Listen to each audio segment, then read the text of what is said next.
All right. Hello, hello.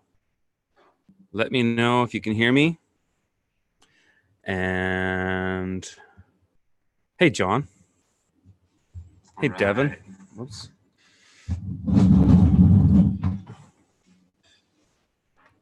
Wesley from Puerto Rico. Hey, I'd love to visit your farm too. There's not much farm to visit here though right now. I'm not really farming this year. I must say though, my garden is kicking ass. My homestead is the best it's ever been. It's been a really cool year. So, as you guys pop, as people are coming in, what I wanted to do today was something a little different. I want to let me just get this stuff out of the way. I actually want to just kind of show you what is coming. I have been on the road a ton this year. I've put over 25,000 kilometers on my car. And I've flown a lot too for these trips, but I've actually tried to do a lot. I think actually the lion's share of content that was filmed this spring and summer was done in my car. I've driven a lot for it. I drive a Tesla. I got a Model X, and we've put a lot of kilometers on that car, and it's pretty sweet because you can write off your kilometers when you're driving for business, which is what I'm doing, or for work. And it's cool because I live in a solar powered house and drive an electric car, and I like that. I'm not really a hardcore environmentalist anymore, but I at least I don't worry about carbon emissions. But I believe in green tech, and I'm heavily invested into it. 12 kilowatts of solar on my house, have an electric car, grow my own food. I'm a green guy because I love the freedom that provides. And that's what that stuff's all about for me. It's not about climate change. I don't really subscribe to that kind of, at least the mainstream narrative with that, but it's about achieving personal freedom as much as I can, knowing that I can charge the car with the sun that shines on my house. I can grow the food that I eat in my backyard. I'm trying to take more and more control of my life and be responsible for it, and be responsible for what feeds my family and what goes in our bodies. And it's actually a lot of fun. It's a lot of fun. So what I want to do today is actually show you guys, just in some slides, some of the farms that are coming up from the field. And inevitably, some of these clips, some of these interviews will be clips on YouTube. I haven't been posting much on YouTube this summer because I've just been so busy. I've been on the road a lot. I just got back from a week-long trip out east. I was in Quebec and Vermont.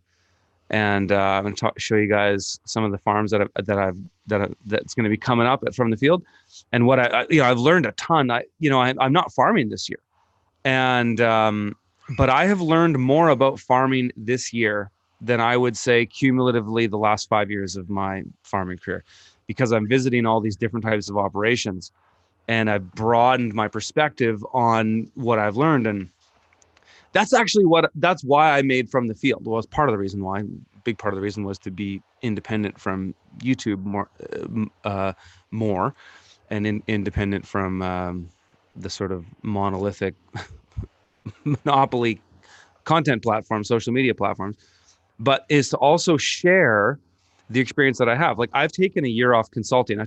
In order to build this platform, From the Field.farm, I stopped. I didn't do any public speaking for the year of 2019, and I didn't do any consulting for the year of 2019. So significant career changes and shifts for me. I took a huge risk by dropping those things, because those public speaking, after I started to do other things outside of farming, public speaking actually became my biggest revenue generator. Online courses maybe second, but public speaking huge. So when I stopped doing that, I said, I'm going to do this thing, and let's just hope for the best. And it's been great. And what I've learned about farming has been unbelievable, and I want to share it with you guys, because by even me not consulting, I turned down a lot of work, but I know that I'm putting so much high value information about the farms that I'm visiting, that if you are a person who's consulting, if you are a person who's looking to get into any type of farming enterprise, you're going to learn so much from this platform that you might pay thousands, tens of thousands of dollars in consulting to learn. And that's what this stuff's all about. So I'm just going to share my screen with you guys. And then we're going to get into the Q&A. I've got lots of questions from the field members, and we'll take general YouTube questions after that. So back in, I think this was July, I was at Cohen Farm again. We'd done 1, 2, maybe even 3 videos so far from the field with Dakota Cohen. And this is a amazing, regenerative, multifaceted farm in Farintosh, Alberta. And Dakota Cohen is a very, very gifted young man. He's got a situation that a lot of people don't have. Is he's got access to land. The land is owned free and clear from his parents, which were organic farmers before him, but he's doing all kinds of stuff with agroforestry, holistic land management. You can see in this image here, actually, he has a kilometer-long swale on his property. I think it's the longest swale, at least in Alberta, maybe Canada or the world, I don't know.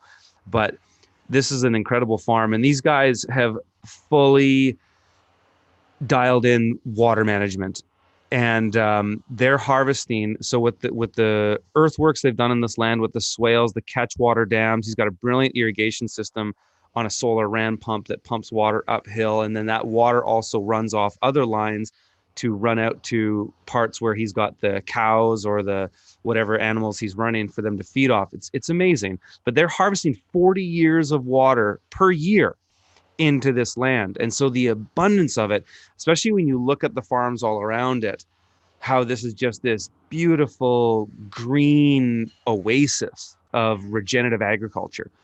And they're growing veg, they're raising animals, just an amazing farm. So I think that one's coming up in the next week or so. But Dakota Cohen, if you guys don't know, you can check him out on YouTube. Just search Dakota Cohen, or if you follow Rob Avis under Verge Permaculture on YouTube, you probably find some Dakota Cohen stuff.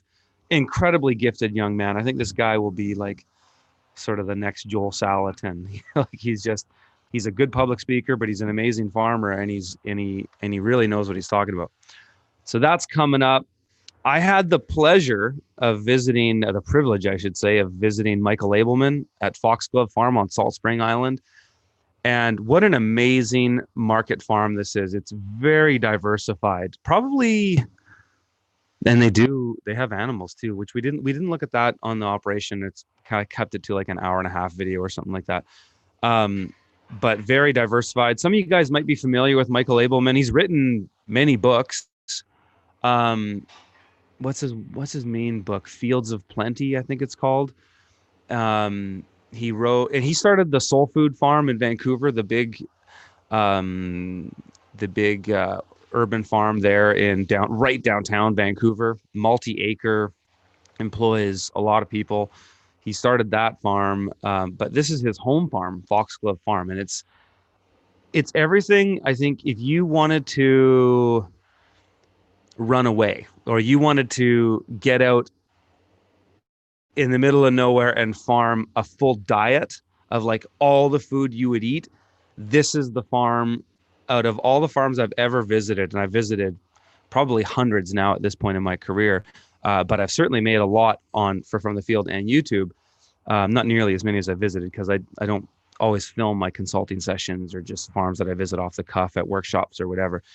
But this farm is so diversified. It's fruit, nuts, veg, there's animal protein, they grow grains.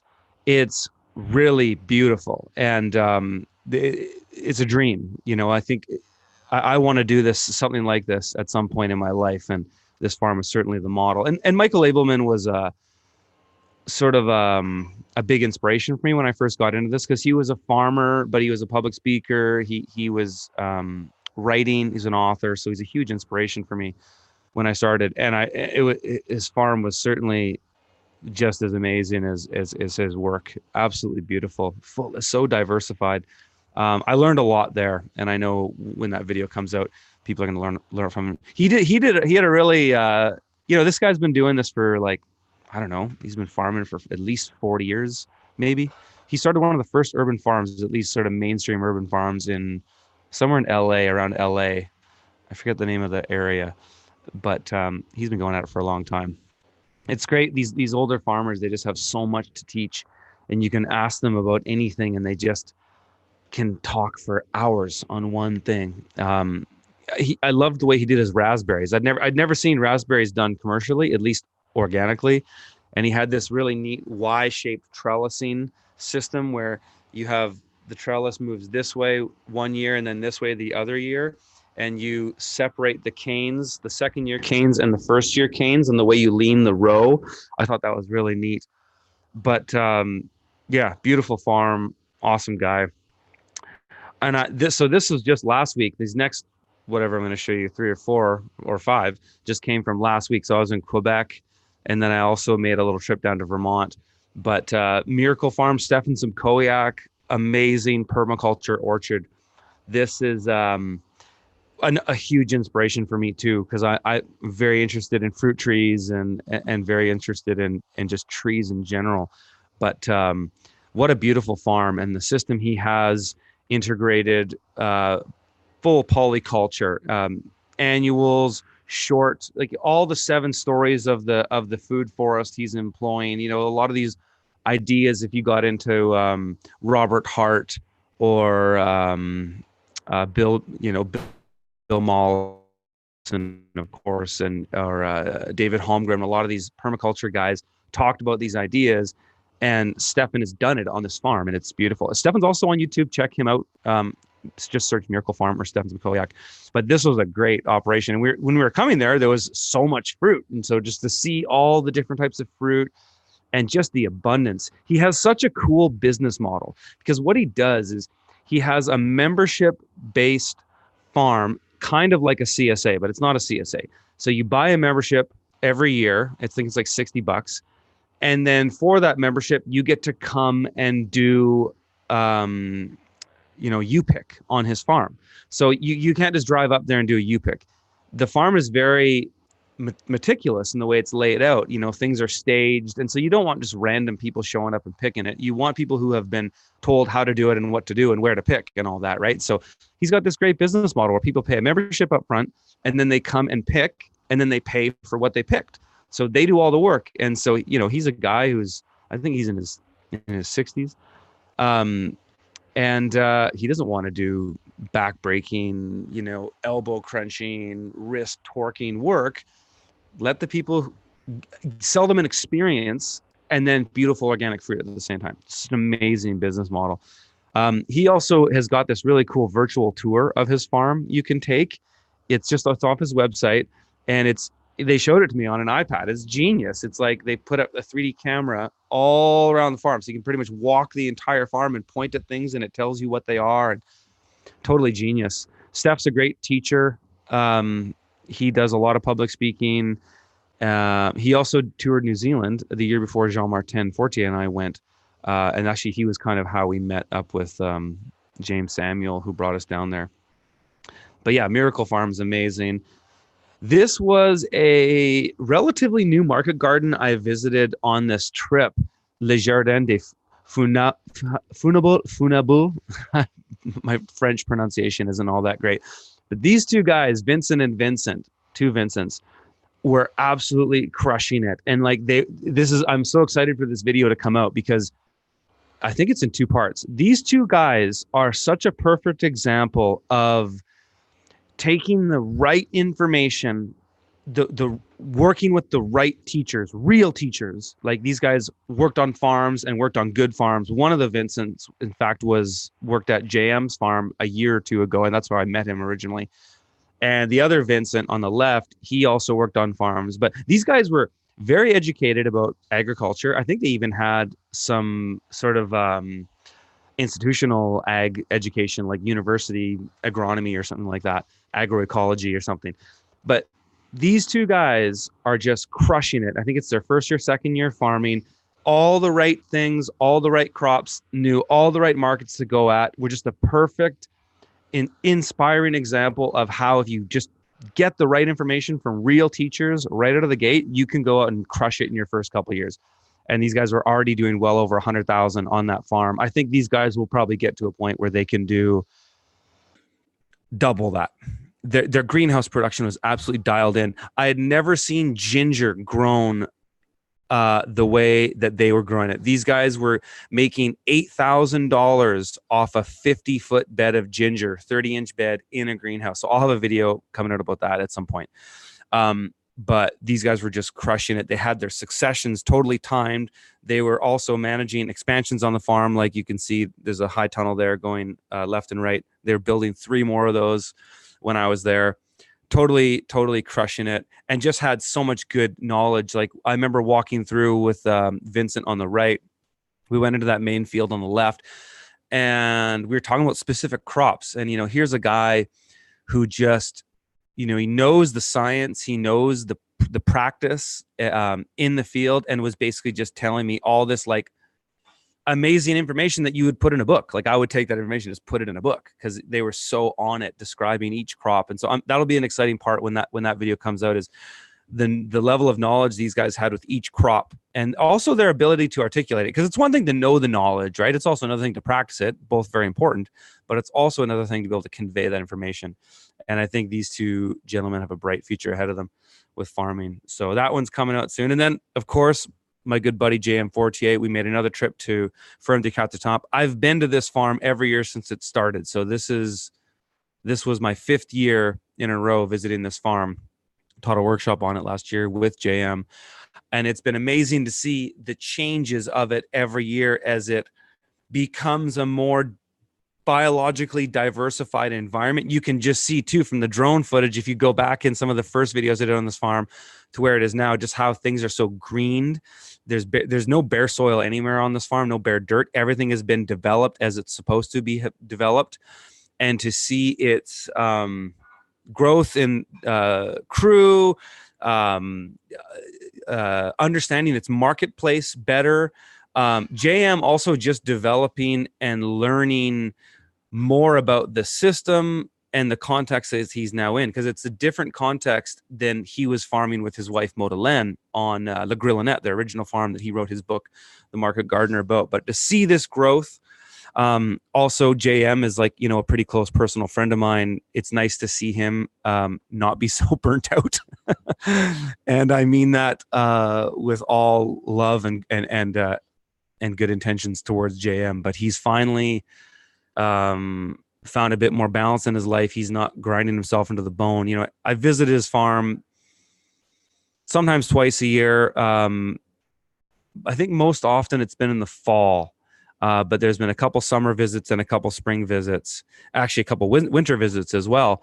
But to see him at that time of the year not be burnt out was really nice. And JM's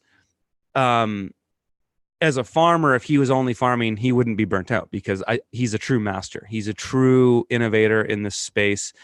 And he's not burnt. He wasn't burnt out in previous years. I'm not just I don't want to give people the wrong impressions, because I don't want to say JM's burning out. That would say a lot about him not farming properly. The reason he burns out is because he does so many things, right? He's a public speaker. He's a consultant. He's setting this farm up in multiple locations. JM is setting up another one of these in France right now, at least consulting on it.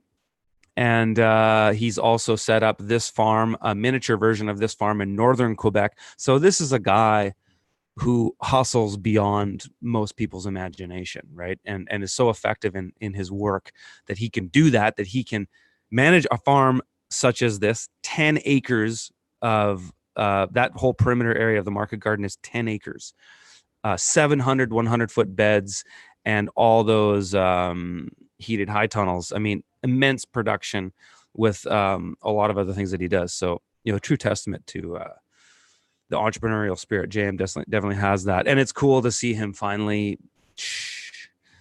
be able to have a bit of breathing room and not be so burnt out. So, Michael, what strains of weed am I growing? I'll do a video about that eventually, but I got Durban Poison. I've got Green Crack. The names of these are so funny. What else have I got? Oh man, I always forget the names because they're so wonky. I'll do a video about it sometime. So back to this. This was awesome. I got to visit the guru, the compost king, uh, Carl Hammer. I drove down to Vermont. This is last week, just a day trip. Drove down in the morning from Montreal, spent almost 3 hours with Carl, and then drove back. Probably spent an hour talking Teslas with Carl. We shot the video and toured the whole operation, and then hung out at the end, and we were just talking Teslas. His license plate on his Model S says compost. I love that. But we got into talking electric cars and stuff. He bought one of these Rivian trucks. Well, he's put money down on it. He hasn't got it yet. Rivian is a new brand coming on the scene of electric cars, and they're doing this like, it almost looks like a Toyota Tacoma meets a Ford F-150, which are like two of the best trucks. I love the Toyota Tacoma. So it's a bit bigger than a Tacoma, almost maybe like what's the other one they do? The Tundra. Looks like that. It's got like 600 miles of range on the battery, and it's just a beast. So we got talking electric vehicles. But anyways, Carl Hammer is like the Gandalf of organic farming. He is. This interview, I think this was the most fun interview I've ever done. Just as far as, already knew a lot about Carl and Vermont compost. Total fan. You know, he has so much to teach with soil biology, micro and macronutrients, with compost and soil and all that. And he's just kind of a crazy dude. We just like, he moves fast. And so I had a second shooter with me on all these shoots, at least all the ones in Quebec and Vermont. Morgan, young man from Rose Creek Village in Tennessee that shoots for me from time to time. And so he's camera A, I'm camera B. And just to keep up with Carl was insane. Fortunately, we had him mic'd. You know, we had a lavier on him so that we didn't lose audio anywhere. But he was like, this is a big place. Like, this site, I think, was 77 acres, Vermont compost. And just like, we literally looped the entire thing edge to edge and went to every building and looked at every aspect of this operation in between. And keeping up with Carl was insane. I mean, the amount of energy that this guy has at his age and the passion he has for soil and organic farming and compost. Oh man, it was awesome. I can't wait for you guys to see this video, because Carl was just, I mean, everybody in market gardening that I know in the US knows who Carl Hammer is. He's like a rock star with the market gardeners. So he's not as famous as Elliot Coleman because he's more specialized, but amongst the people that are students of that, everybody knows who Carl Hammer is. And at least everybody I know who's in market gardening knows who Carl Hammer is. So this was just an absolute delight, privilege, and honor to hang out with Carl and just talk shop. So that's coming out soon. And then last on this little slide deck I'm showing you guys, this was a really cool company called Oneka. This is Philippe. He's actually a friend of mine. I've known him for a number of years. I met him first in California at the first Permaculture Voices down in Temecula. And so I think I've known Phil for like 6 years now. And they've been running this soap company for like 10 years. It's all, the soap they make is from organic raw ingredients, many of which they forage on their farm. Like they pick all their own calendula. They pick sage. What else do they pick?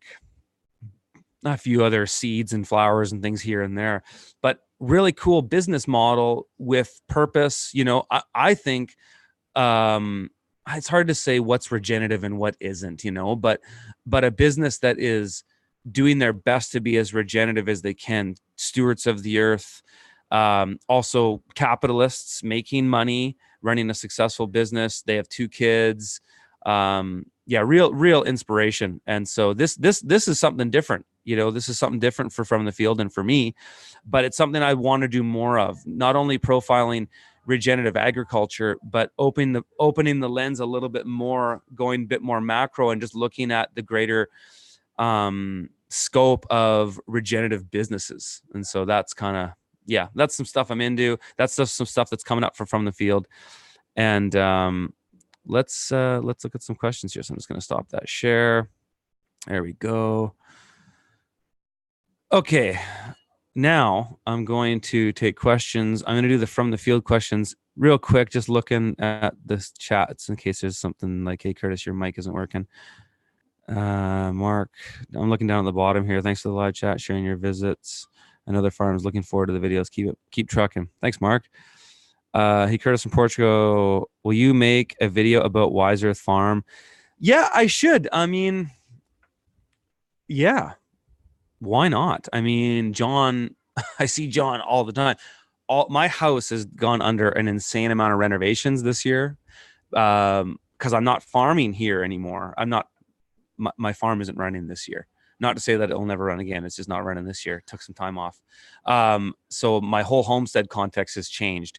And most of the work that's been done here, except the earthworks stuff and the gardening stuff, even the fence, has done by John Hofer at Wise Earth. He's an amazingly talented dude and a great farmer. So yeah, I should do a full tour with John. And thanks for asking, because I'm always looking for more content, and it's easy to do because they're right here in Kelowna. So yes, absolutely 100%. We will do one with John, and we'll do it this year. We'll do it before the year end. Cause I have every week, I look at my calendar here.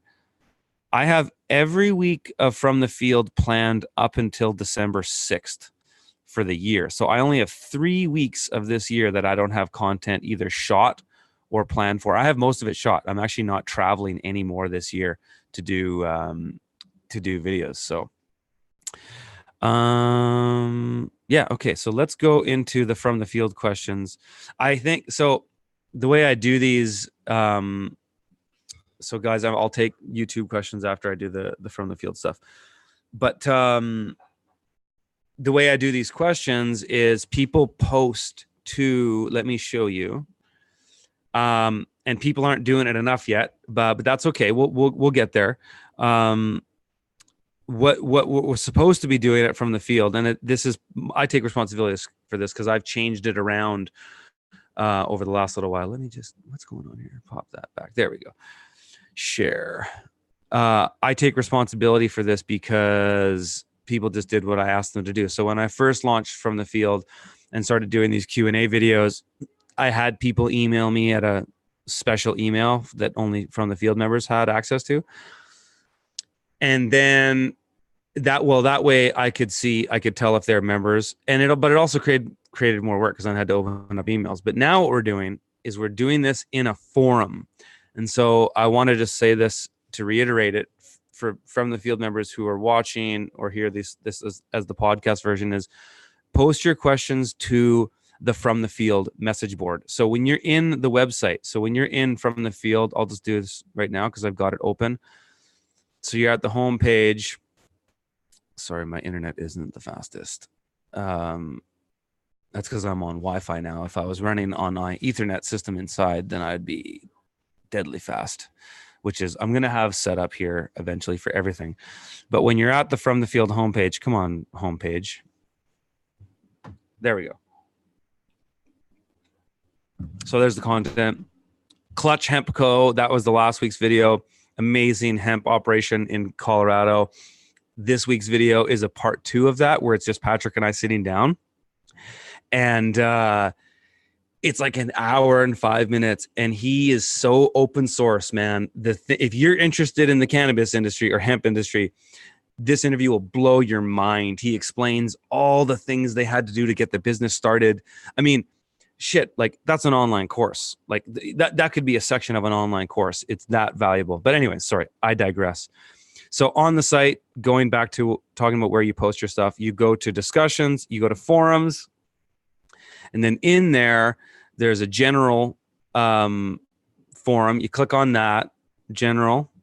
And then in here, every week, I make a post that has all of the, where it's just a place to post the questions for the week. And so what I'm hoping to, and I'm going to be hardline about it eventually, but I'm giving people a lot of leeway because not everybody's up to date on the content on this site because people are busy.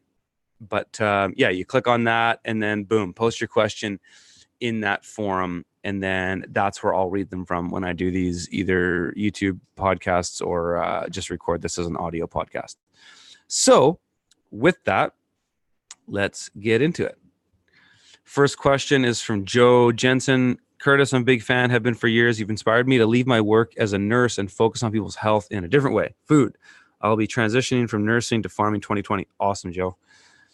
Question 1, why can't the quick cut greens harvester used to be cut Salanova? Okay, so I've talked about this in many videos, but basically a head of lettuce doesn't just grow straight up. When you use the greens harvester, its main context is for harvesting greens that are direct seeded, and it's a small enough plant that the plant just grows up. And so the blade that's horizontal comes along and cuts it, no problem. Heads of lettuce don't grow that way. Once a head, they do when they're just babies. But then once they have more leaves, they start to open up. And so a Salanova head is like this. And so that flat blade, if you go and cut it at the height you need to cut it to, more than half the greens are going to be sideways and you're not going to get a good cut. So you're going to just screw up your crop. That's why, essentially. Question 2, the year you made 110 grand, where most of those sales, what percentage of that was microgreens? How many restaurants, grocery stores? So total crop allocation, those two years we did that. 25% of our crops were so these were the years. So these are the last 2 years I farmed. So last 2.5 years really, because I shut the farm down early in 2018. But 2016 and 2017, we achieved over 100 grand. I think 2016 might have been 105, and then this was 110 gross. So my net for myself there might have been 40, 50 grand. And I would have paid, 25 and 30 salary. But that was the year that I basically broke down my crop allocation to this. Cut greens, 50%. Baby root vegetables, 25%. Microgreens, 25%. That was our crop allocation. And then, lots of varieties in the salad green section. Like, when I say salad greens 50%, it's Salanova, arugula, red Russian kale, spinach, mostly just those actually. And then when I say baby root vegetables, I'm talking 3 things: baby carrots, radishes, Hackeri turnips. We stopped doing beets the year before that. And then when I say microgreens at 25%, so microgreens is what you're looking for. I'm talking, 80% of that is sunflower shoots and pea shoots. And then the other 25% or 20% is like a few other microgreens like red cabbage, radish, micro arugula, amaranth, things here and there. But most of it was commodity microgreens, which I call my commodity microgreens, sunflower and pea. And then what percentage of that was restaurants? The years that I was most profitable on my farm is when I actually got out of restaurants, believe it or not. Up until then, the most profitable years were restaurants. So for me, I think it was year 3 of my farming is when I really got into the restaurant scene. Like I got into it pretty full on in year 2, but year 3, I really leveraged it and just went full on. I was still doing farmers markets, but I dropped my CSA. Actually, no. Sorry. I still had the CSA, but I really started doing a lot of restaurants. My sales went like crazy. And then it was the years that I dropped my CSA and went at just restaurants that I made, maybe it was 85 grand that year. And then when I got tired of doing restaurants in year, I'm losing track of all the years, 7 or 8, maybe. That's when I went just retail. So I stopped doing farmers markets, no CSA, only 2 restaurants and small order restaurants, and then just retail. That's when I made the most amount of money because everything on the farm became simple. Everything was simple. Like production was simple because I only had to fulfill quotas that I expected. With restaurants, it's up and down. Like, 1 week, some restaurants crushing it and it's summer and you think it's all gravy from here on in. And then they have like 2 dead weeks and they order 5% of what they ordered the week before. So it's always like that. And restaurants is such a hustle because there's a lot of dynamicism within the markets themselves, within the restaurants themselves. There's also dynamics in who's having good weeks and who's having bad weeks. So it's like you're moving around. Like, generally speaking, it's an 80-20 thing. There'll be a couple customers that are your bread and butter. But then the rest are kind of like you're chasing them around, and you can find equilibrium in that. It's just that it's harder to do. Whereas with grocery stores and retail, it's like bring the same amount of stuff every week unless I say so. So it's good and it's easy to scale in that it's all on you. Like to scale restaurants is all on you, but there's a lot more variables because there's a lot more types of customers and a lot of customers. Grocery stores, there's one customer essentially, but then there's customers on the floor, and you actually have more ability to scale that than you think. But it doesn't come down to making calls, which is great. It saves you time. It just comes down to packaging your product and displaying it the best way possible. And then sometimes incentivizing discounts here and there or whatever. But those are the years that I really took it to the limit. And I'm not saying, a lot of people assume that when I talk about my farming and how we grow our business, that I'm saying this can work everywhere. It can't. Your situation is entirely dependent on your local demographics, geography, culture of your area, socioeconomics, all these variables. But the nice thing is there's enough models out there now, especially with market gardening, that you can pick and choose. And there's like, say, 5 or 6 different primary market streams that market gardeners go on. And it's just like leveraging each of those, like a bit more of this, a bit less of that. Oh, lots of this, a lot less of that. It's like mixing on a mixer board. As a sound guy, I used to be a music producer, and it's just like tweaking things, and then you find the right combination that works for you. So I went on a bit of a tangent on there, but that's what I do for From the Field members. That's the point of these weekly podcasts and these Q&As. And this, I know these questions provide value to the general population too. That's why I do these. So another part of this question, when are you selling mostly to restaurants, and how many were you selling to? I'm trying to get a feel of how many beds I would need selling just greens per restaurant. I do realize it depends on the size of the restaurant and the chef, etc. The population of my town is about 10,000. The number of non-franchised restaurants is 10. Grocery stores is about 3, excluding Walmart. Thank you. I seriously appreciate what you do. So here's the thing with that part of the question, Joe. It's impossible for me to give you any answer that will be worth anything to you. What I'll do is explain my thought process behind it, and then you can figure out, which you're going to have to do anyways. You can figure out how to tweak it. So, the best place to start here with the restaurants is to find out what their volumes are. And so if they're buying conventional product from, Cisco, GFS, whatever the big distributors are that sell them this stuff, figure out, how much. So let's say they're buying a spring mix from GFS. Okay, how much of that are they buying a week? Okay, they're buying bulk carrots. They're buying bulk shallots. Figure out how much of those, and they'll just ask them. It's just a conversation. How much of that are you using per week? And then, how much of that would you be willing to buy from me if I could get that price close to, if you can match that price, then technically they should be willing to buy all of what you have every week. The beautiful thing about the conventional system as we have it is it's a great insurance policy for small farmers. Like, let's be honest, small farmers aren't feeding the world, and nor will they. This is a niche market. So I have no illusions about that. I don't think there's anything wrong with that. I think if it's what it takes for people to practice regenerative ag and improve the whole ag movement through R&D by selling to premium markets, that's great. Good. But so I digress. Find out what they're using, and then how much you can match based on if you can match their price point, and so on and so forth. Then from there, take that information and then quantify it. So it's just a spreadsheet. Make yourself a spreadsheet with all the prospective customers and the crops there. So maybe your top axis is crops, and then your bottom axis is customer.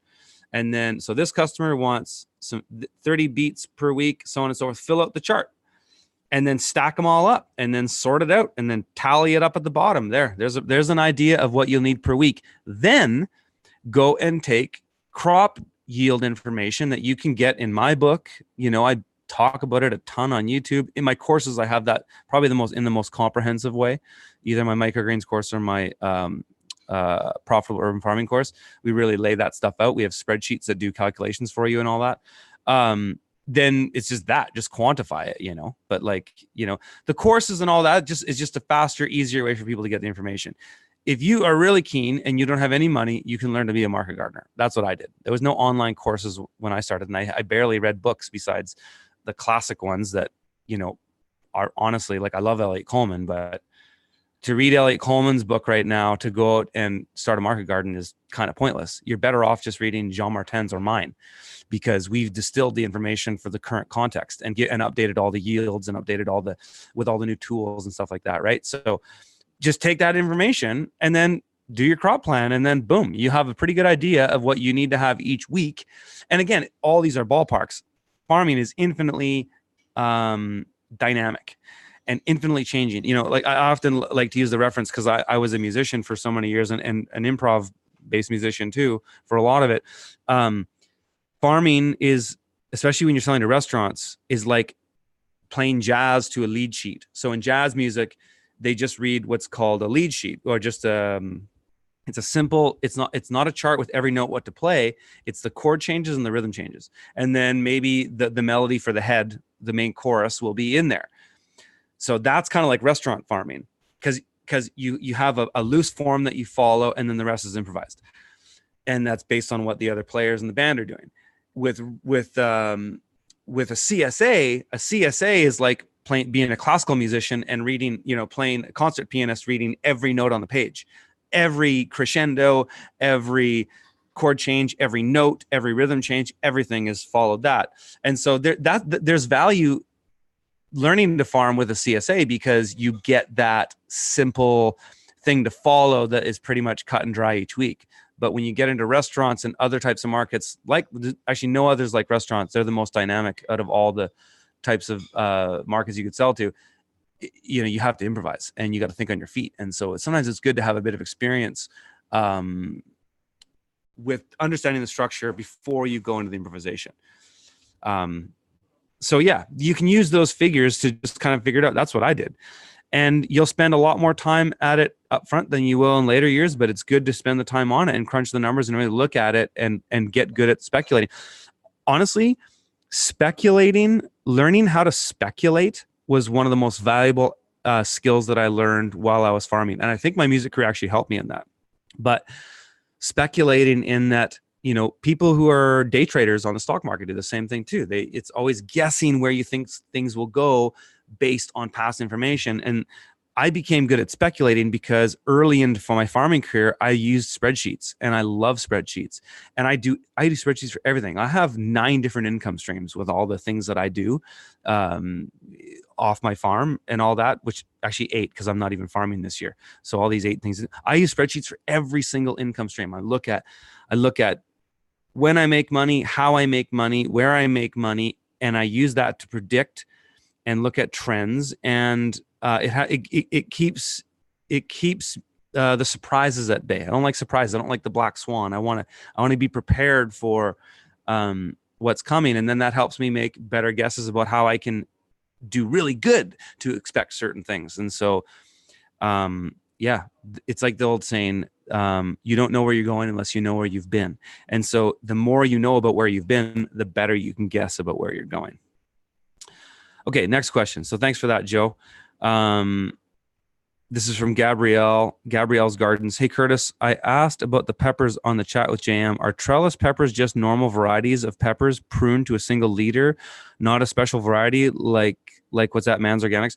Most of them are, no, I wouldn't say they're normal varieties. They're usually F1s, hybrids, and I'm pretty sure they're specific varieties. Like, I remember I asked JM, and I think the next video that comes out with JM of the slide deck I showed you, we look at some of those varieties, but I could find out.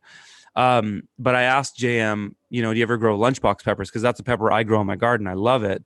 It's just those little mini bell peppers from Johnny's.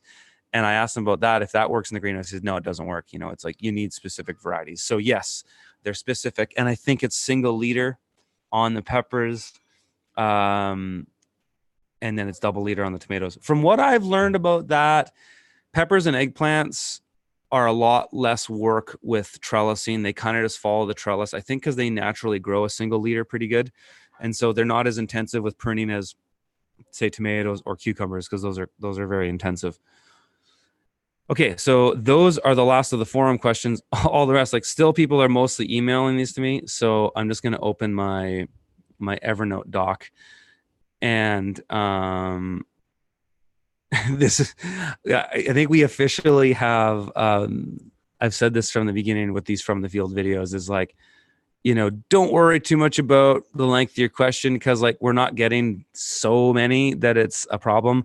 But this is the first week that we are, and I'm probably going to have to cut this one off. So this guy, this is a from the field member. This is Paul, and Paul has got. I usually don't share the screen on my Evernote doc, but I'll share it with you just for a second, just so you can see the extensiveness of Paul's question here. Oh, geez, get out of here.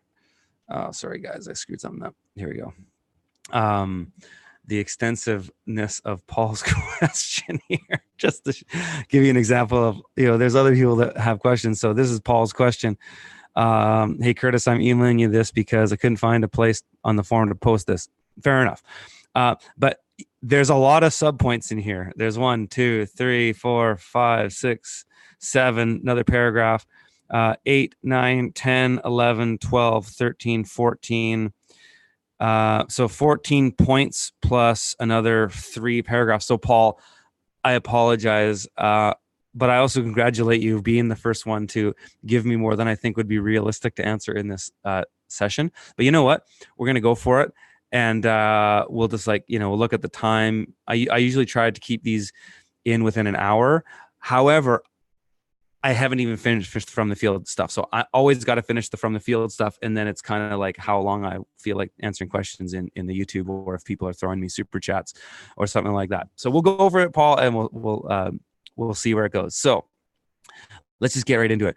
There seems to be plenty of videos and training available on the internet on how to grow plant starts, what tools and materials to use, etc. However, there doesn't seem to be a whole lot of, if anything, about adding fertilizer to plants while they're growing prior to transplanting. In your own expertise or talking with other farmers, what do you all do? Okay, so this is extensive, dude. Like, you're okay, so let me just kind of roll through these. Maybe we can actually get through all this, because then I can kind of just summarize it. Do you mix your own potting soil, premix? Okay, yeah. So you're asking about potting soil. Yes, I buy potting mix. I buy Sunshine 3 and 5. I think just mostly 5. I use that for micros and nursery. I add compost to it. I add a screened compost, about probably a ratio of 1/3, and then I put a good cup of call it 1 liter in when I'm mixing a big batch that would probably plant like 50 flats. I put in 1 liter of fertilizer called Gaia Green. It's a 444. It's an organic. It's like rock dust and alfalfa meal and stuff like that. Adding nutrients? Yeah, I mean, this all depends. If you even comb through my YouTube videos, I speak to it a lot. Like I talk, like in my book, I explain it, but I just spread basically across the board. And you will find, so before I say this, what I'm going to tell you, you will find that every farmer has their own way of doing this depending on their soil conditions. Like you go down to Selmer, Tennessee, at Rose Creek Farm, Ray has a very specific fertilization program. He hired an agronomist to come in, test his soil, and basically say, okay, with these crops you're growing, with the amount that they're pulling, this is what you should put in your soil every rotation. So he paid probably $1,000 for that information, but it was worth it for him because he's got a lot more circumstances that means that he has to make really good soil.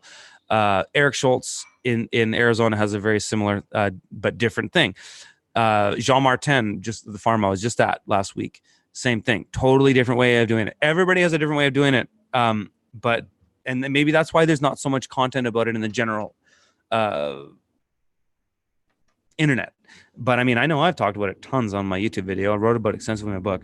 But basically all I did for the last number of years is I found a fertilizer called Sustain that I really liked. It's a 824. It's basically a certified organic or composted turkey manure in a what do you call it? It's a granular, and I buy it in the 50-pound bag. And at the beginning of the season, we cover our beds with about 2 inches of fresh compost, and fertilize. So we sprinkle some fertilizer on there, maybe about a liter per 50-foot bed, and then compost. And then that's all I'd fertilize to start. And then every rotation after that, I just sprinkle some of that fertilizer each rotation. When you get into heavy feeders like nightshades, tomatoes, eggplants, cukes, and no, cukes aren't nightshades, but heavy feeders, you'd fertilize more. But big topic there, Paul. And so you got more questions about like, are these nutrients different? I kind of just said that. Here's why I'm asking. We are trying to troubleshoot why plants we start in 48 flats often have poor germination rates or something. So poor germination rates are going to have nothing to do with your fertilizer. Poor germination rates are going to be heat, too much, not watering enough, bad soil mix. So germination rates have nothing to do with fertilization. A seed popping, you can pop a seed in wet paper towel. So don't worry about that for that. It's, you want moist soil, not too moist, big subject, but good questions. So could it be that some days are too hot for too long? Yes, absolutely. Could it be because the bigger fluctuation between warmer temperatures, colder night? Yes, absolutely. Absolutely. Could it be overwatering? Absolutely.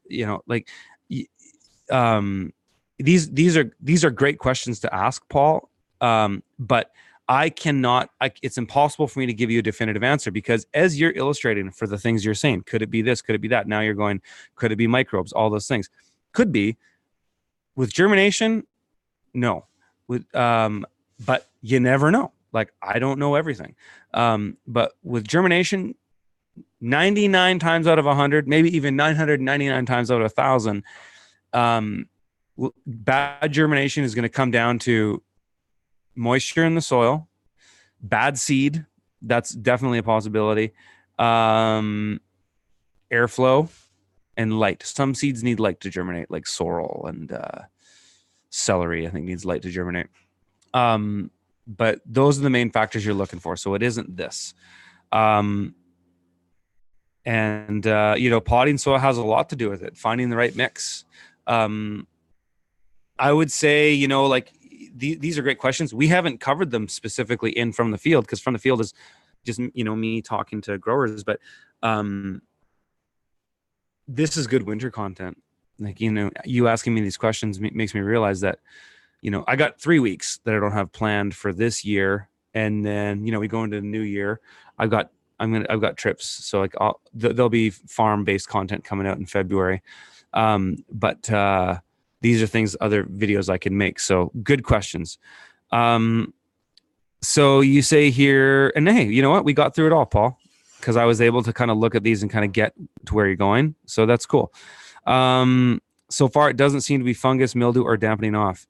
I have noticed over the years that sometimes a moss will start to cover the surface of the soil, especially, so that's not good. That means you got way too much moisture in there. You're not getting enough light, perhaps, which you'd start in February. So you're zone 5A. So you're colder than me. You're like high elevation. So it sounds like, in your greenhouse, you don't have enough airflow. You can never have enough airflow in a greenhouse or ventilation. You can never have enough. Doesn't mean you need to have a hurricane blowing through your greenhouse, but it's good to have airflow. Airflow mostly in that when you stand, you can feel the air moving, but it's not like you're standing in wind, but you can feel air moving. That's the sort of layman's way of figuring that out. So I'd say you got an airflow problem. You potentially have a humidity problem too, if you're getting that, and you might have a light problem. So maybe you're not getting enough light. What's the plastic on your greenhouse? What is it? Is it a polycarbonate? Are you using the right greenhouse poly? I'm assuming you are. If you're farming, you're not buying like construction poly from a hardware store. I'm assuming you've used greenhouse poly. But those are the questions to ask. So feel free to follow up in next week if we want to boil it down more. Happy to do so. But hey, that's cool, Paul. And it wasn't as intimidating as I thought. We spent some time on that, but no more than any of the questions. So thanks for your question, Paul. Hope that clears some of that up for you and gives you some guidance on where you can take the process of elimination to find out what the problem is. Next question from Megan from Oaxaca. We got Megan again. That's Mexico, for those of you who don't know where Oaxaca is.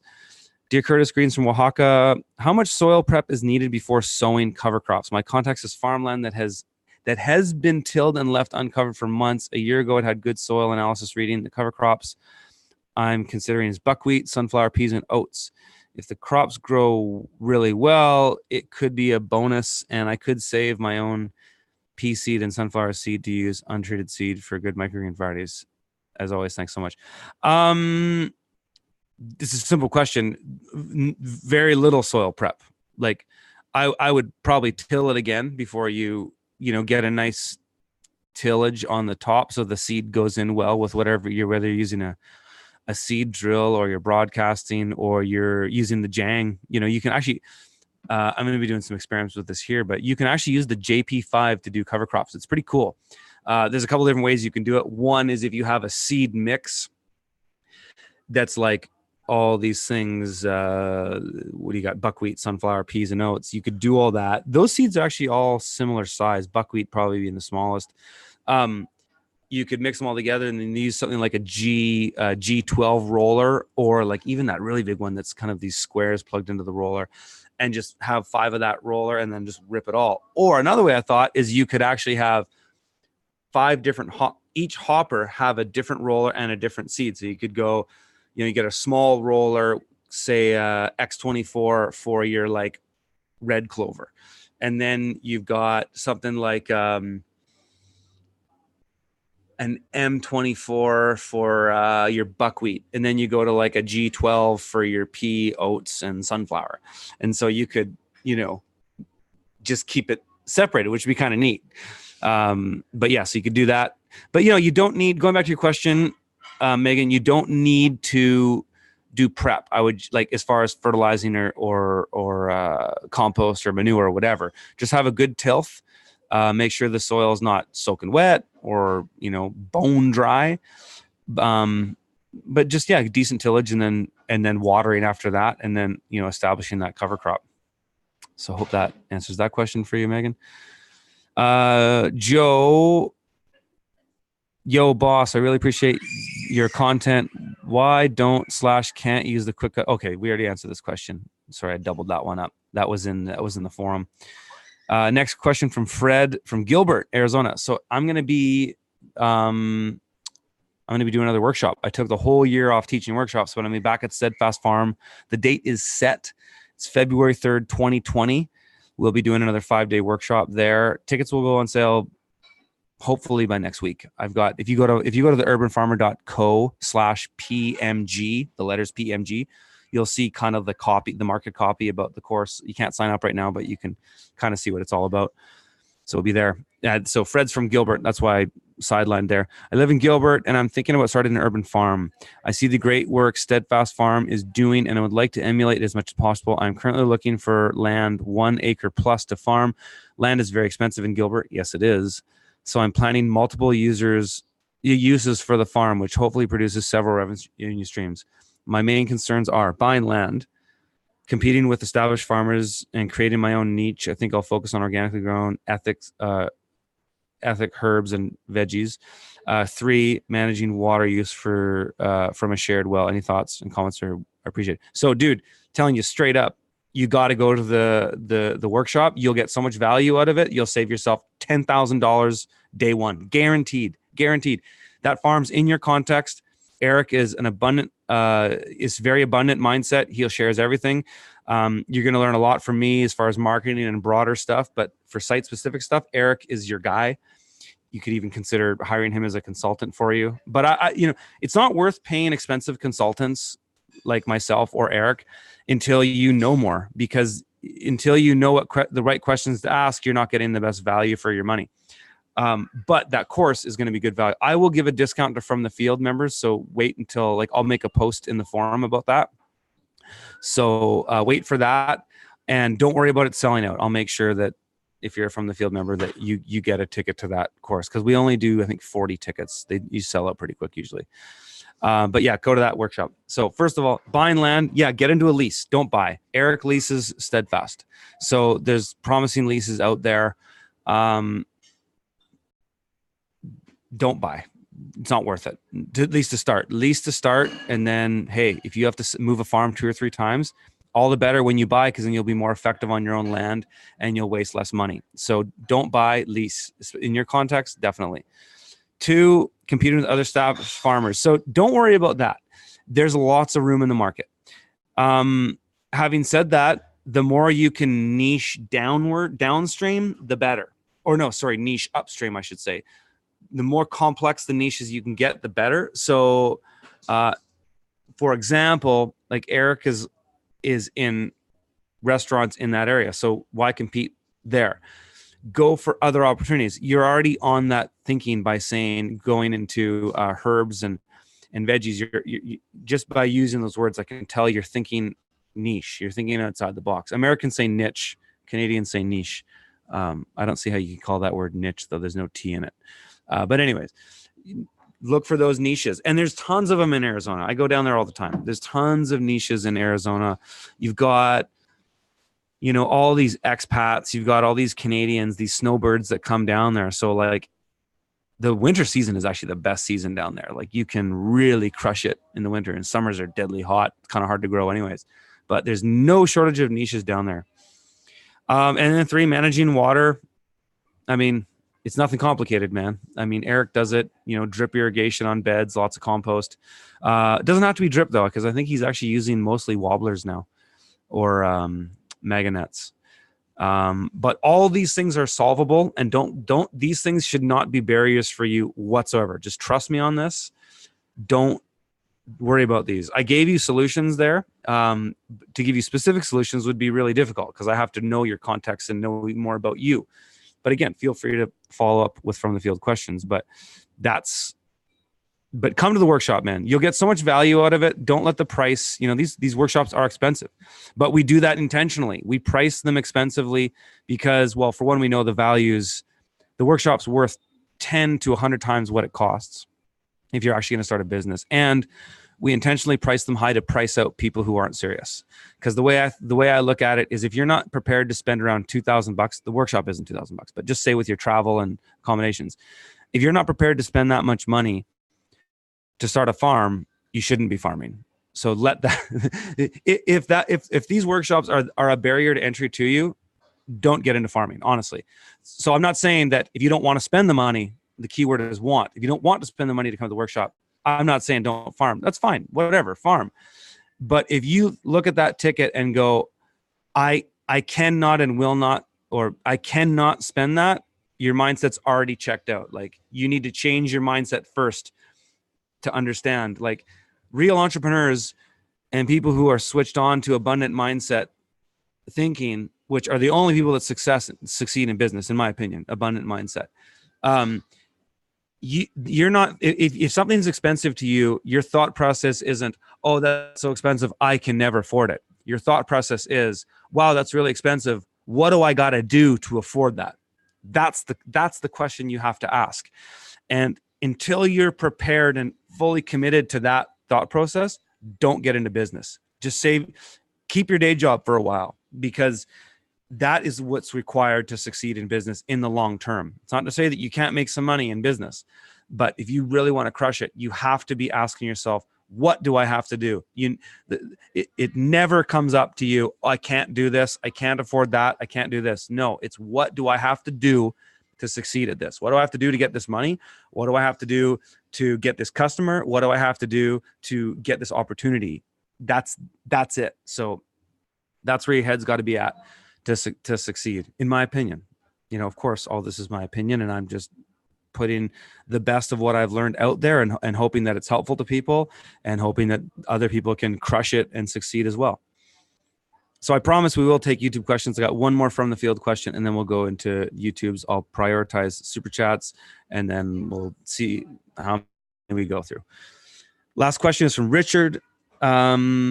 Hey, Curtis, where do you ask questions for the weekly video response? Okay, I think I told you that in the email, just in the forum.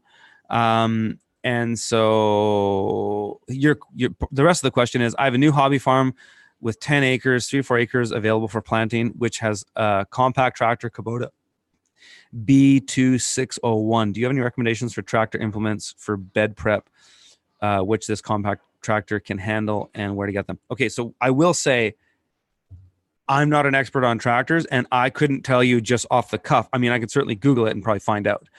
I could not tell you what that Kubota model B2601. I don't know what that is off the top of my head. I'm not. If you said that to me with the BCS, no problem. But I couldn't tell you. But I can tell you that Vitruvian Farms and Robinette Farms are two recent videos. Actually, and then before that, Tony at Wheelbarrow Farm. So we got 3 videos out there with farmers that are using tractors. And I know, and actually also Zachlin Heritage Farm. So 4 farms. So Zachlin Heritage are in Surrey, BC. They were on a Kubota. And Tony, I know for sure at Wheelbarrow was on a Kubota. He had that solar-powered electric tractor, but he also had a Kubota. So if you check out those videos, we went through the implements. Even Tony's video, we went specifically at his implements. And Vitruvian, we looked at their implements too. So I'm sure you'll find an implement there that's going to work. I would, if I had to choose an implement to start with, if I had a Kubota that could use these implements, which I'm sure yours does. Definitely a tiller. The Land Pride tillers, as far as I know, are like the best. I think they also have the rotary tines, which are really good for breaking ground. Meaning they go backwards from the way you're driving, so they go really deep. I'd get a tiller. I would get a harrow. I would buy a subsoiler, like a ripper. The 2-shank ripper seems to be the best for 30-inch beds. And then I'd buy a flail mower. So I would buy those. If it was me and I was prepared to spend money up front, I would buy those. You know, Kubota is insane. Like a lot of people don't realize, like, Kubota has 0% financing. I don't know if they have it for all their implements, but they got it for the tractors. So that's amazing. You know, when I first got into this, and now that I'm talking about this and thinking about it, I think I might change this in my next book, is I really talked about staying out of debt. My opinion has changed on that. And there's a couple of reasons for that. One is, if you know what you're doing when you go into it, there's nothing wrong with leveraging debt. And the other is, that's the world we live in, and that's how all the rich don't pay taxes. You want to know how people like Donald Trump or all these big rich people, you want to know how they don't pay taxes? It's because they leverage debt. You pay interest, but you don't pay taxes. And so that's how it works. I've been into finance, personal finance books and stuff like that for a long time. I've read most of Tony Robbins' books. I've read Robert Kiyosaki. I've read Stephen Covey and books like that. Hi, sweetie. And I've most recently read Robert Kiyosaki's new book, which I would highly recommend if you were into entrepreneurialism, mindset, money. You got to get into Kiyosaki. But his new book, Fake, subtext, fake money, fake teachers, fake assets, absolutely mind-blowing. If you like people like Nassim Taleb, or you even get into some of the deep stuff, like, okay, sweetie. Oh, I love you. I want you to be on the video, okay? You can hang out here though. Who Edward Edward Griffin, Creature of Jekyll Island. If you're into that kind of stuff, you'll love Robert Kiyosaki's new book, because he basically explains, like, and he's talked about it in previous books of his, but he basically says, like, look, this is how the rich don't pay tax, and this is why, and this is how you do it. It's amazing. It's amazing. He's empowering people to, she's inside, sweetie, not be totally screwed by the system. And I'm not defending the system. The system sucks. It's totally rigged for the absolute oligarchs who are often politicians or in and out of government and literally don't pay taxes. And he explains how it is. So I digress. I derailed way again there, but I no longer have fear or a hang up about leveraging debt. It's the world we live in. It's it's just the way things are. So to not leverage it, I think is not wise. Let me correct myself. Let me take that back. It's not that it's not wise. There's nothing wrong with not going into debt. There's nothing wrong with that at all. It's just, what are your goals? And so if your goal is to get a farm happening quick, leverage debt, because you can get a bunch of free assets and get into business and get cracking faster, right? So, but that's not for everybody, right? Like, I think there was a time in my life when that wasn't for me. I think now, though, knowing what I know about how money works and the world that we live in, I understand macro and microeconomics. I'm fairly educated on economics. I've read a lot of books, particularly Austrian economics, but even Keynes and the macroeconomic stuff. I would use it. So, is what it is. Okay, now we can look at some of the YouTube comments here. I see a ton in there. How many of us are in here right now? I can't even see. Where is it? Let's take a look. Okay, there's 100 of us in here right now. Okay. Oh man, a lot of stuff in here.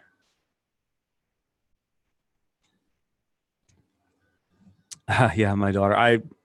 Sorry guys, I don't want my daughter or my family being in my videos anymore. So I actually intentionally deleted all of the videos I found on YouTube with her in them. I'm no longer on social media. I quit Facebook like early this year. It might have even been, when was it? It's been almost a year off Facebook, and I haven't touched Instagram since January. I think I'm going to start using Instagram again. My good buddy Eric Schultz kind of gave me some advice on how I could leverage it and not really, it's not part of my life anymore. It was the same when I took the comments off YouTube, but I actually just put them back. You guys might have noticed that. I put the comments back. The reason I did that is because I'm not engaged in it anymore. And so I don't care if people are on there trolling or hating. But actually, when I looked at the comments the other day, it was like all really nice comments. So you guys are awesome. And, for the most part, everybody who watches my stuff is awesome. It's just the haters sometimes. They dragged me down. It bothered me for a while. It doesn't, you got to have thick skin to do this, what I do. And so I'm not complaining. But I disengaged them for a while because I thought, well, let's just see if it changes anything. I didn't notice it change anything in the algorithms of the videos. But it seems like people want to use the comments. So whatever. So I put it on there. Just don't expect me to be in there. Unfortunately, like I'm not reading them actively, but if people want to talk and all that. But if I tune in and I see people trolling, I just delete them. Like I just hide them. So I don't, I'm not checking it that often. So I, probably most of that stuff will get unnoticed, but if I see it, I'm going to delete it because I can't stand people who waste their time hating on people. So anyways, what do we got here? Did you ever collab with anybody? If you did, who did you collab with? Yeah, I've collabed with Justin Rhodes. I've collabed with Cody, Wrangler Star, John Kohler. I had John Kohler here last week. We were talking weed. So you'll see a video on John Kohler's channel. I don't know. He's got a lot of stuff in the queue, just like I do. But we did like an hour-long video just talking buds, and we sat in front of one of my plants that's kind of near flowering, and we just talked shop. So it was cool. So those are the collabs I've done. A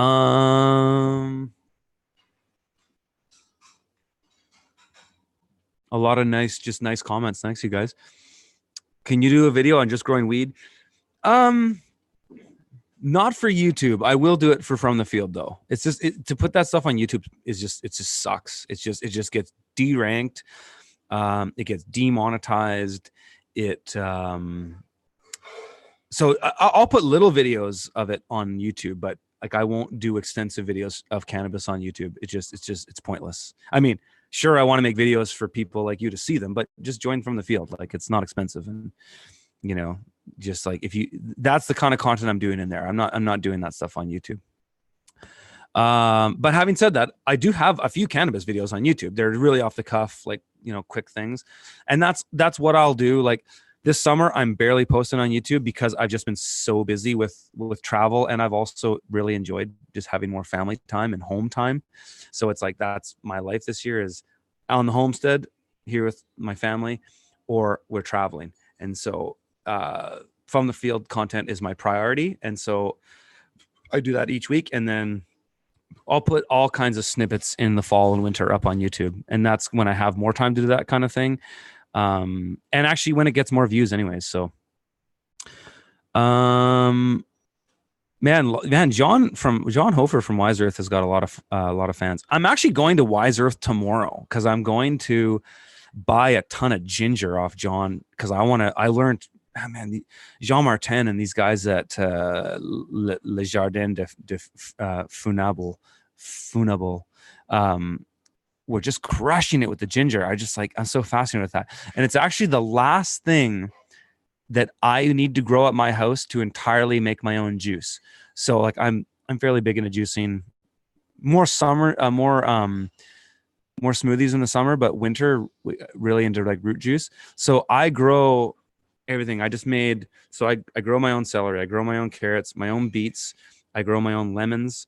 I grow my own, what else did we put in the juice yesterday? Chard we had in it. I've got apple trees here now, though I won't have apples for at least till next year. And then ginger is kind of the last piece of that puzzle of ingredients that I put in a juice that I like to make. And so I'm kind of stoked to get into ginger for that. So yeah, we'll be at John. So I don't know if I'll have time to do it from the field tour tomorrow, because that, requires 2 hours of somebody's time usually, but we'll do it. We'll do it this year. When will you be in the Southeast? No plans. Chapel Hill. Yeah. Actually, I've always wanted to go there. If your farm's really crushing it and you really think I could do a video on it, just reach out to me and look at it for next year. Like, I am doing a lot of more road trips, like, because I have this car, this like really fancy car. I have an incentive to use it, especially for business. And so, and I've actually been able to write off not most, I would say 55% of the cost of that car in my business because of the kilometers I've done for my work.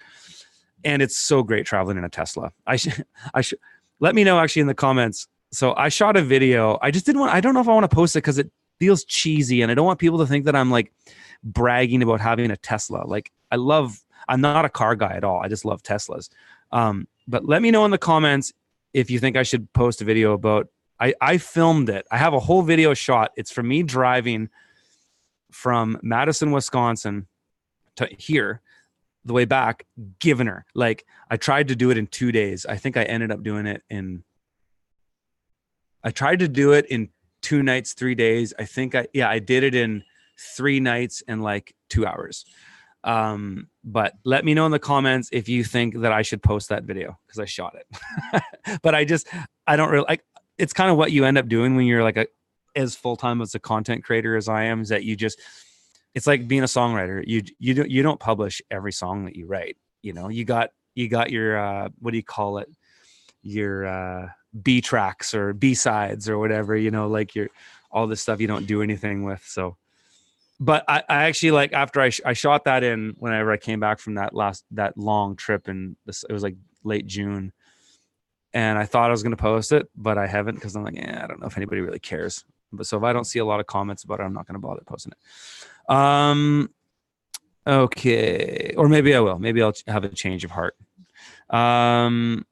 Why are you not farming this year? I talked about that a ton. I've said that many times. I don't know if I need that. So in a nutshell, I had a kid, changed a lot. There's a lot of circumstances that main one is that Mark, my main guy, wanted to leave, and I screwed up in many ways. I did a pretty good podcast about this at From the Field. It was in one of the Q&As.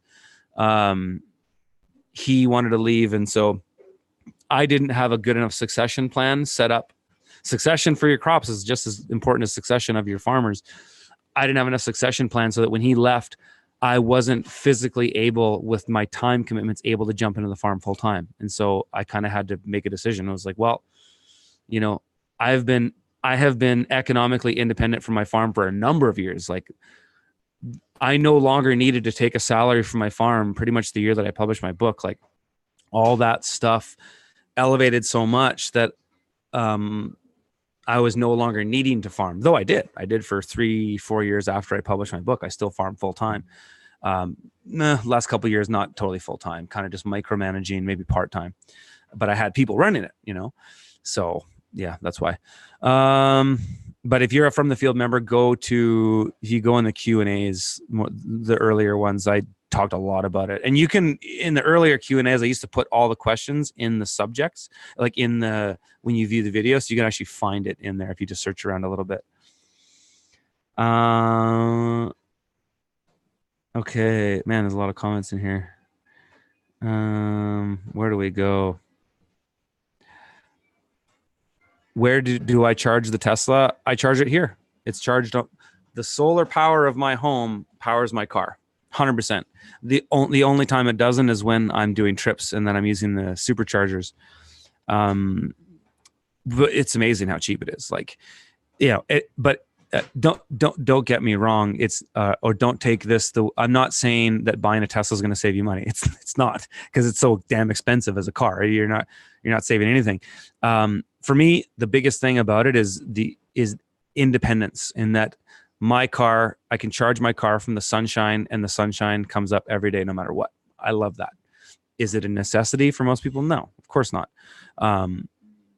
But where do I charge it? Yeah, I charge it here, and then I charge it at the superchargers. So I've got a 30 amp plug. I have 30 amp breaker with a NEMA 12 plug or something like that. I just plug it in, and it charges. I get about 33 kilometers of charge per hour. So it takes, I'm never charging it from zero. I'm usually topping it up I'll start charging it when I'm down to like 100 and something kilometers, and it has 466 kilometers of range when it's fully charged. So it's fine, because I never drive more than 20 kilometers in a day. And if I am, I'm on a road trip and I'm using the superchargers. So it's totally fine for my needs, basically, because I'm not a big commuter, like I'm at home. Actually, we barely drive the car when I'm not doing trips. So we bought the car for all these trips that I'm making. What else have we got here? Have I heard, this is the most recent question here. Have I heard of Safe Haven Sustainable Farms, Central Valley, Cali? Just that's no. I know one of their farmhands is a fan, growing microgreens. Cool. No, I never heard of them. Hey, we got Justin Gaze in the house. Justin, how's the season going, dude? Maybe I'm sure I'll be back down there next spring, summer. We should have a catch up. I love you too. I love you, man. My daughter is telling me that she loves me all the time now. That's probably the coolest thing that's ever happened to me in my life. Is she's sitting there going, "Daddy, I love you." And she says, this new thing she says to me is, "I love this man, my man." And then she hugs me. It's like the best thing ever. But yeah, cool farm. I'll check it out. Justin, crushing the microgreens. You guys, Justin Gaze in the house. I did some videos with him. Check out his channel, Seeds of Xanadu. He's down in what's the town out of LA? I forget. But anyways. I seem a lot happier. Yeah, I am. I'm a lot happier. Having a family is the best thing you can ever do, man. Thanks for all the nice comments, you guys. You guys are awesome. Right. Yeah, people commenting on debt. He is saying get into debt in the process of starting a small business, not just get into debt buying phones. Yeah, of course. Daniel from Micro Urban Farm is in the house. And yeah, he's right. You guys, I'm not talking about going to debt for buying garbage. I'm talking about going to debt for business. And so this is how the rich do it, right? So you want to know how Donald Trump doesn't pay taxes, and how Jared Kushner, there was some controversy with him in the mainstream media recently about not paying taxes. It's because they stay in debt. That's how. So you take all the money you make with your corporations, and you buy other assets that depreciate in a real nutshell. And I know there's going to be some people who are going, oh, Curtis, you're not explaining it right. Yeah, maybe not, but read the book. Read the book Fake by Robert Kiyosaki. And he's a billionaire and he explains it all. It's you. Grant Cardone, you know, if you read or follow Grant Cardone on YouTube, he's like a big real estate guy. He spends all of his money every year. And so the way the rich don't pay taxes is because they put their money into assets, which, if you know how the money system works, is very smart because money is fake, right? Fiat money printed by the Federal Reserve or the Bank of Canada or the ECB or whatever is fake money. The Bank of England, it's fake money. It's just debt. Right? It's not, it's printed out of nothing and then people pay the interest. It's the biggest scam in the world. But the best way to get, and I'm not super rich, so don't listen to me. I'm just telling you what I've heard and what I've learned about this. And I hope to implement this stuff in my life. The way they don't pay taxes and the way they get super rich is they convert all their fake money, which is debt, into hard assets. But they use debt to carry those assets, and then the cost of running those assets is depreciated. And so, like in what's his name, Kushner's, and it works differently in every country, but there's people that do this in every country. But like in Kushner's case, Jared Kushner's case, he was able to show, you know, he might have made, I think it was like he made 9 million that year, but he also showed 19 million in losses.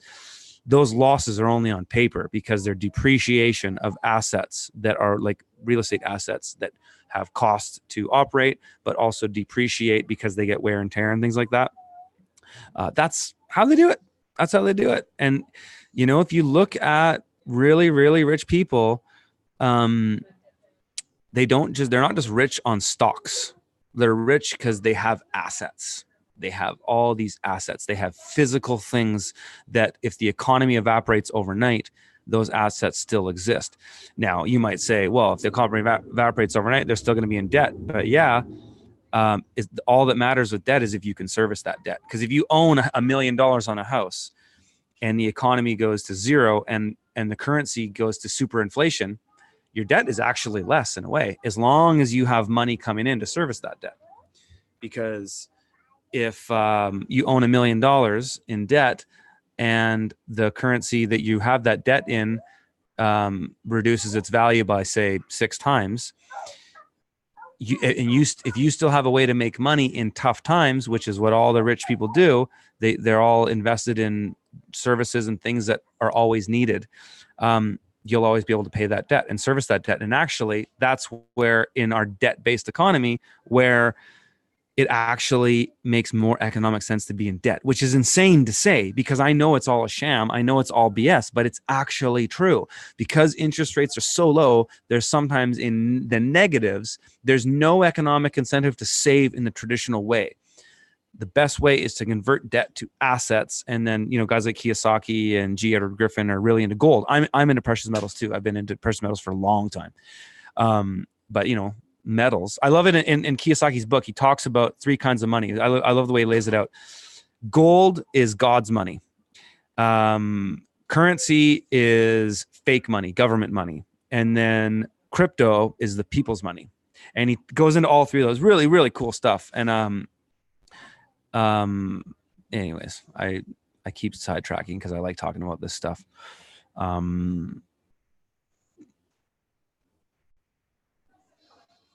Michael Kilpatrick is a very knowledgeable tractor guy. Yes, he is. Do you have any advice on starting a fruit tree nursery? Not really. I got a video coming out on YouTube with Jane Squire. Check her out. She's really cool. I visited her on Salt Spring Island. She has a nursery, and it's actually, I don't think she's in the nursery business anymore. She's cool though. She grows citrus in Canada in greenhouses. It's amazing. She had like all this amazing fruits that I've never tried before.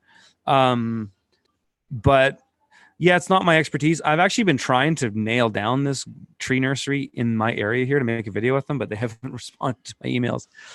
Maybe they don't know. They don't know who I am, so they don't care about my email, which happens from time to time. I'm just a guy. What else have we got here?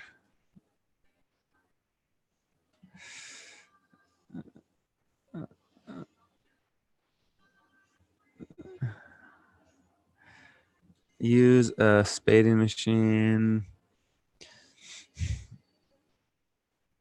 I miss you on Instagram. Yeah, I honestly don't miss Instagram. I don't miss social media at all.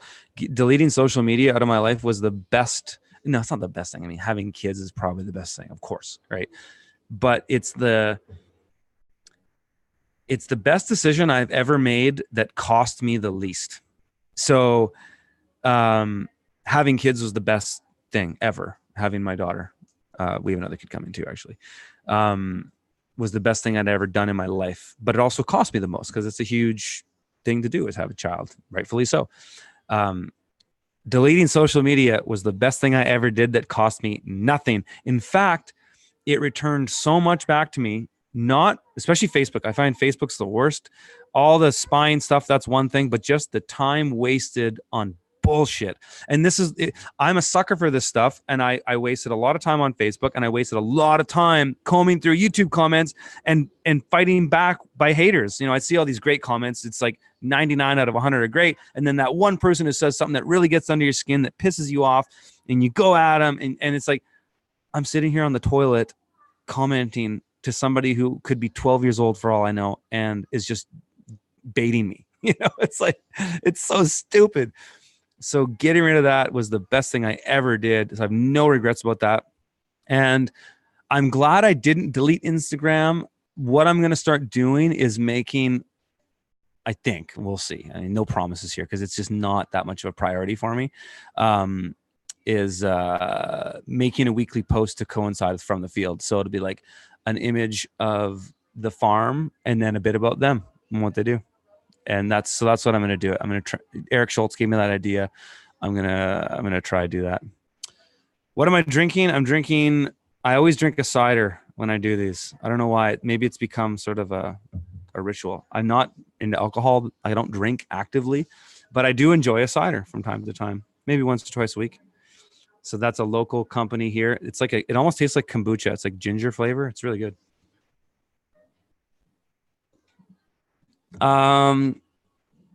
Put it on Vimeo. Put what on Vimeo, Daniel? The farmers market around me, they don't use the stack it high, pilot high, watch it fly. And then when I start, should I do your method to stand out? Of course. Pilot high, watch it fly, dude. As if. Why wouldn't you do that? Ginger is a money-making crop, man. Is it ever? I would be tempted to just grow ginger as a monoculture. Like, it's crazy. It's crazy how good it is. And it's like relatively easy to grow. Well, what am I getting? That's a glare here for some reason. There. Yeah, ginger's amazing. Drive to Denver and buy some buds. There's got to be some buds closer to you than Denver. Is it that hard to buy weed down there? How about a video about rough draft? Oh, geez, it skipped. Where the hell did it go? Rough draft farmstead. I don't know. Tell me about them. Are they cool? There's so many farms, man. I mean, yeah, whatever. I'm into anything. I really want to do more hemp farms. I really would like to do some farms on, well, what I'm really interested in right now, like the thing that I want to do the most is seaweed farming. So there's some farms around that do this. I want to go check that out because I think that's super cool. I also really want to do some farms on grains and just learn a bit more about commodity farms. So if anybody knows some cool farms, just mention them in the comments there and let me know. Do I have illegal aliens working on my farm? No, I'm not farming, dude. How many times do I have to tell you guys that? I'm not farming this year. And no, I don't have illegal aliens working on my farm. Why would I? We don't have a lot of that in Canada. That's more of a California thing. Like, that's more of an American thing. In Canada, there's not, the agricultural industry is, in the West Coast at least, it is, the bulk of the work is done by Mexicans, but they're all legal. So that's the difference that's a big difference between the Canada and the US. Canada is actually historically had way less illegal immigration. The US is an insane amount of illegal immigration. The Democrats love illegals. because they can create a slave class and then have all these people work for nothing and get abused, and it's terrible. Legal immigration is great. Illegal immigration sucks. So no, we don't have illegal immigrants on the farm up here. We do have a lot of illegals coming across into Canada though now, because Trump scared them all away, and so we got people claiming refugee status that were living in New York State. It's such BS. We actually got kicked out of a hotel. I was in Quebec last year at doing JM's farm. We got kicked out of our hotel to make room for illegals. It was insane. We had a room rented and they booted us out because the government took over all the hotels to have rooms for illegals, people that were walking over the border from New York or Vermont. It's like, you're not living in a tyranny. Like, give me a break. You're not living in Saudi Arabia where you're going to be executed. It's insane. I don't know if any of you guys are Canadians or you're Americans that live close to the Canadian border. You can literally just walk across. Like, there's nothing. There's like, it's a field. You can just walk across. Like, they have these little obelisks every 10 miles or something across the whole border that just says Canada and US, but you can literally walk across. My friend Heidi Campbell has no, I don't think Campbell's her last name. Anyways, my friend Heidi she lives in Surrey, and she lives right on the border, and you can just walk across the border. It's really surreal. Anyways.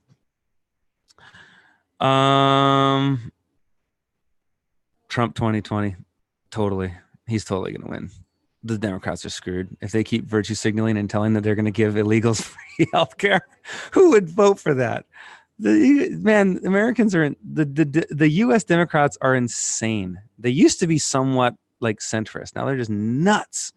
Free healthcare for illegals. How do the numbers work out for that? Like, this is what I don't get about people who really think socialism is so great. Is like, okay, you want socialism and you want open borders. Those things don't add up. You can't have social programs that are paid for by your citizens and then have an infinite amount of people coming in who aren't making money and paying taxes. It doesn't add up. I don't know how people don't understand that. It's insane.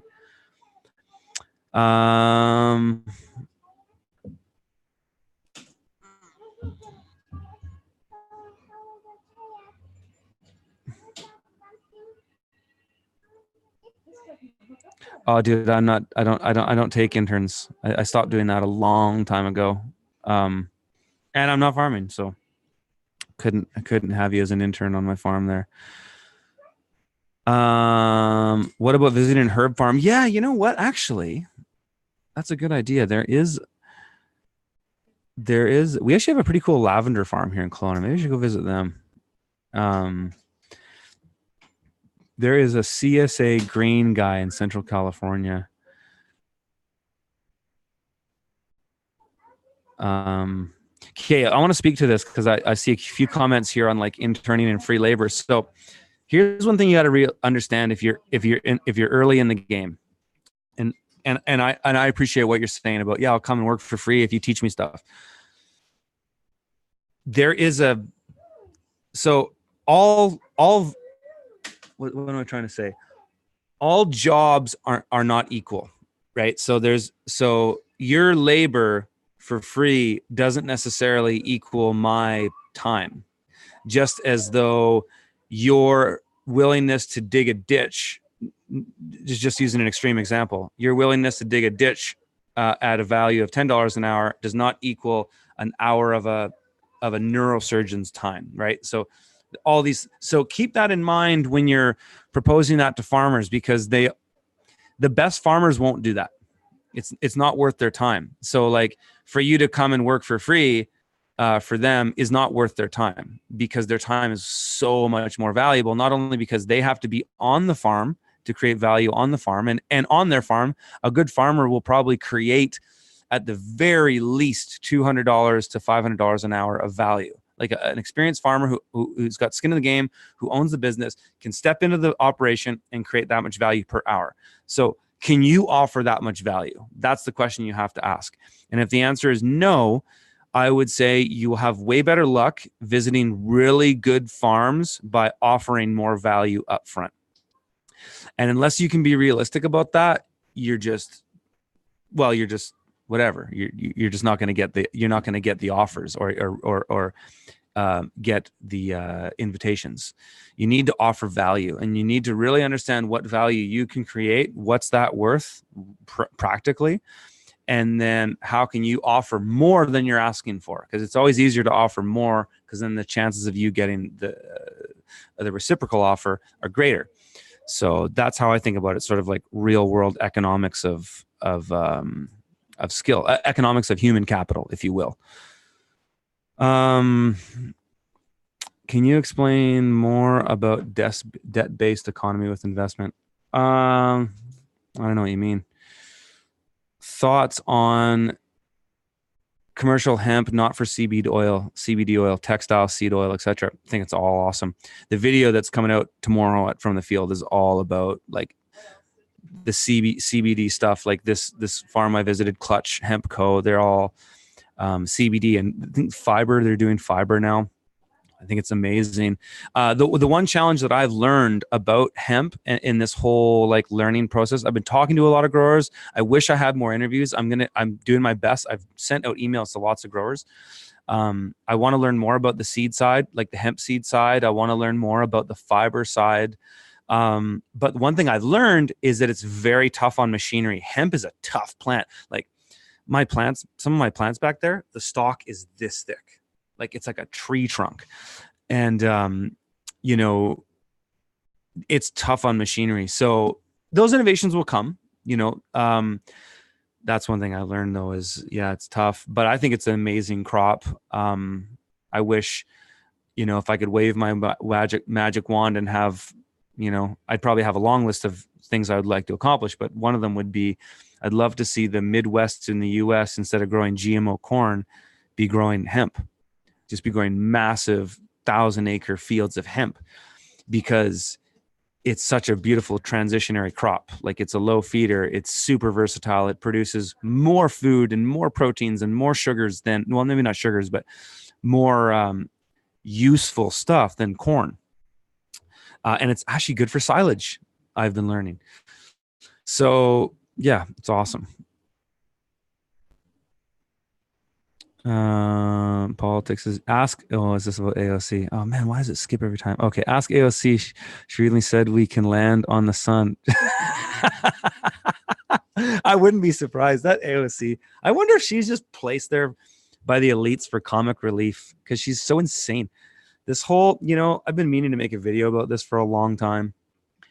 The fear-mongering of climate change drives me bonkers. And I'm a guy who has more skin in the game with environmentalism, if you will, though I think that word is so loaded now. But like, I live in a solar-powered home. I grow most of my own food. I ride a bike everywhere. I drive an electric car. Like, I've got so much skin in the game. But I think the whole debate on climate change is BS. It's not that the climate isn't changing. It's not that human beings don't have anything to do with it. It's that sending billions of dollars to bureaucrats in Europe to potentially change the temperature of the planet a half a degree in 50 years, as said by the IPCC, is absolute nonsense. It's just a big way for super rich politicians and oligarchs to racketeer and bilk the populace out of the biggest scam, one of the biggest scams that's ever been told. It's not that climate change is a scam. I'm not saying that. That's irrelevant. It's that sending money to bureaucrats to solve a problem that's so complex that, like, governments can barely build roads. Governments can barely manage, like, healthcare. Healthcare is a nightmare. Think about anything that the government gets into bed with turns into an oligopoly, and that only certain players can get in. Think about pharmaceuticals. Think about the airline industry. Anything the government manages and overregulates turns into an oligopoly. Why the hell would we think it's a good idea to have them potentially change the climate of the planet? It's so insane. The logic behind it is, it's just a religion. The whole climate change thing is a religion. The West has become secular, and the cronies need another way to rent seek. The real elites are rent seekers. They want to get paid for doing nothing. And the climate change is just that. It's just a way for the super rich to make money doing nothing.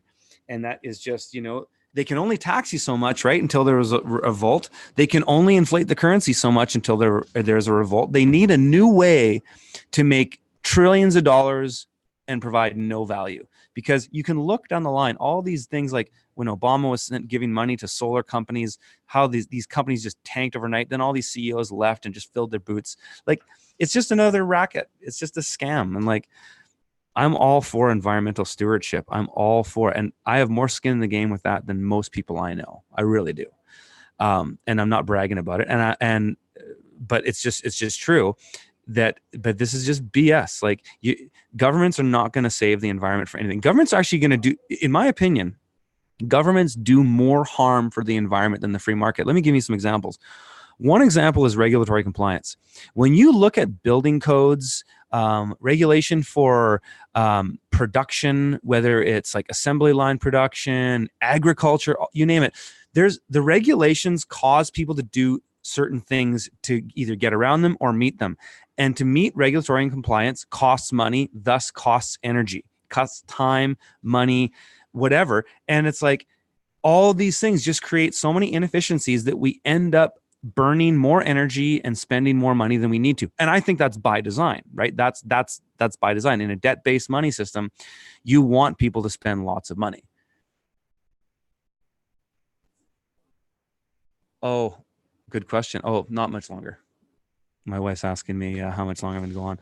But in a debt-based money system, you need to spend more money. Our economy only grows on GDP. So it totally makes sense to have tons of regulations and tons of blockages in the way capital moves creates opportunities for tolling and rent seeking. And so that's what the cronies want. And so, this whole next thing with climate change is it's just another racket. It's just another way to bilk the poor suckers out of their hard-earned dollars and get paid for doing nothing and just filter the money up to and just look at all the people that are pushing for it. Like, look at all the big banks, all the big politicians who are in and out of the private sector, people that are also millionaires. Al Gore is a billionaire. Look at all these cronies that are pushing for this stuff. It's like, come on. It's like, I can't believe people fall for this stuff. It's the same old scam. It's the same old game. Get rich for doing absolutely nothing. And because the virtue signaling is at an immense level, people fall for it. You're going to get that Swedish woman, young woman, Greta, whatever. She's like the new Jesus, of climate change. And, then you see pictures of her doing this. It's like, what's that? Why do you do that? Why does Jay-Z do that? Why does Lady Gaga do that? What's that? I'm just asking questions. But it's the same old scam, and people fall for it, and it's sad. However, I'm optimistic because I'm learning how these cronies do it. And anybody can. The information's out there. It's free. It's abundant. We can figure these things out. And, I had this interesting conversation the other day, and it kind of correlates back to agriculture. And I'm going to do a video about this too, is like vaccines. A lot of people, it's a big controversy, vaccination and all that. Like, we didn't vaccinate our daughter. I wasn't vaccinated as a kid. I think it was just because my mom was so busy. It was different back then how you got vaccinated, and I just never ended up getting vaccinated.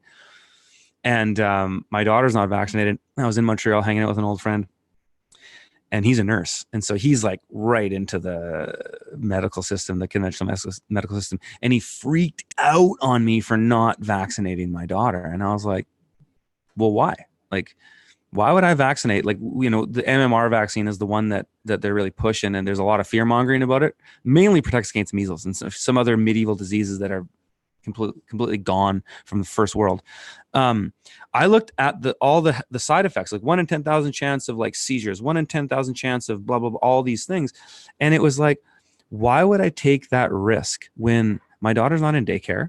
She's not going to be in public school. She's not in the place where all the kids get sick. It doesn't meet my context. So why would I do it? And he said to me something like, yeah, but you're benefiting from the herd immunity and all that. And I was like, yeah, well, I've paid taxes for that shit. I've paid hundreds of thousands of dollars in taxes so people like you can vaccinate.